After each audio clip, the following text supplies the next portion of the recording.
हर हर महादेव। नमस्कार शिवप्रिय भक्तों। सावन का दूसरा सोमवार 10 अगस्त 2026 को पड़ रहा है और इसी दिन प्रदोष व्रत भी है। जब सोमवार और प्रदोष व्रत एक साथ एक ही दिन आते हैं तो इसे सोम प्रदोष व्रत कहा जाता है। धार्मिक मान्यताओं के अनुसार यह भगवान शिव की विशेष कृपा प्राप्त करने के लिए अत्यंत शुभ अवसर माना जाता है। भक्तों, मान्यता है कि सोम प्रदोष व्रत श्रद्धा और निष्ठा से करने पर राहु केतु दोष, नाग दोष, सर्प दोष, पितृ दोष, वास्तु दोष तथा काल सर्प योग जैसे अनेक दोषों के समन में विशेष फल प्राप्त होता है। जिन लोगों की पूजा पाठ का फल नहीं मिल रहा, विवाह में बाधा आ रही है, संतान सुख में रुकावट है, धन की कमी है, व्यापार में नुकसान है या बार बार रोग और मानसिक तनाव बना रहता है, इसके लिए यह व्रत अत्यंत शुभ माना गया है।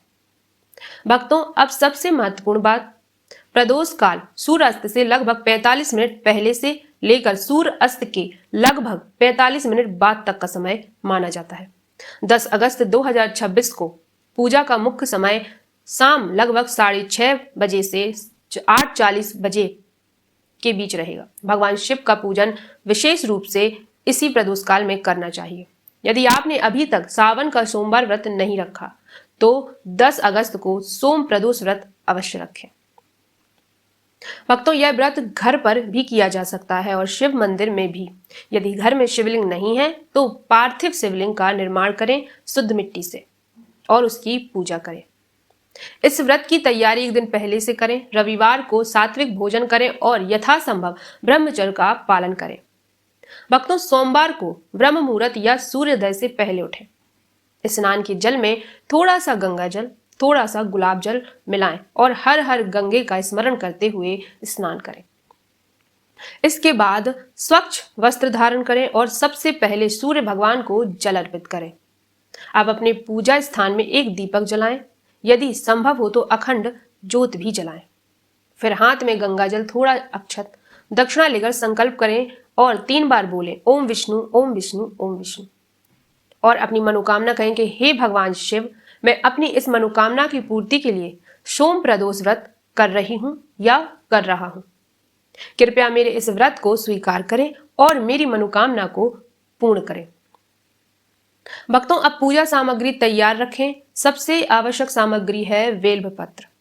ध्यान रखें कि बेलपत्र सोमवार को नहीं तोड़ना है, इसलिए इसे एक दिन पहले ही तोड़कर रख लें। भक्तों, इसके साथ दूध, दही, घी, शहद, शक्कर, गंगा जल, अक्षत, चंदन, 1 फल या 5 फल, नैवेद्य, जनेऊ या कलावा, दीपक और आदि उपलब्ध हो तो धतूरा, भांग के पत्ते और दूर्वा भी रखें।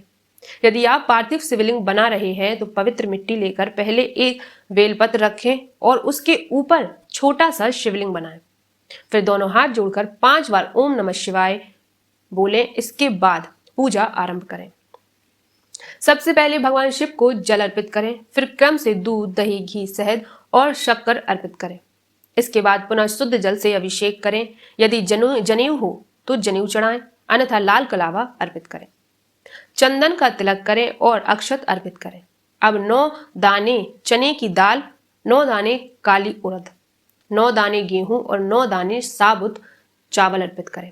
धार्मिक मान्यता है कि इससे धन, अन्न, शनि दोष, राहु केतु दोष और पितृ दोष के समन में शुभ फल मिलता है।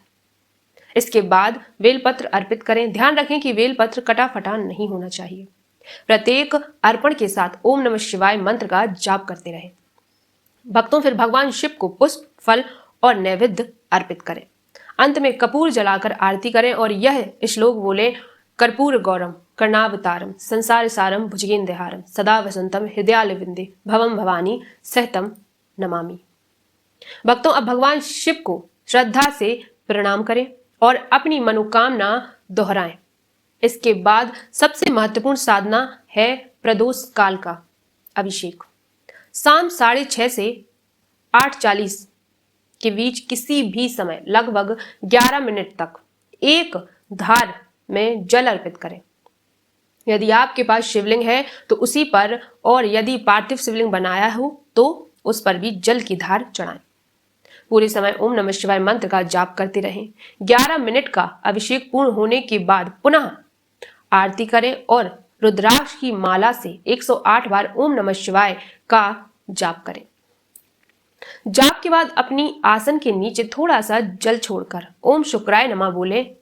कुछ परंपराओं में ऐसे करने से की भी मान्यता बताई जाती है। इस प्रकार यदि आप 10 अगस्त 2026 के सोम प्रदोष व्रत का श्रद्धा और नियम पूर्वक करते हैं तो भगवान शिव की विशेष कृपा प्राप्त करने से कोई नहीं रोक सकता। जीवन की अनेक बाधाएं दूर होती हैं, मन को शांति मिलती है, भक्तों और परिवार में सुख समृद्धि तथा मंगल का वास होता है। यदि आपको यह जानकारी उपयोगी लगी हो तो इसे महादेव के भक्तों तक अवश्य पहुंचाइए। हर हर महादेव।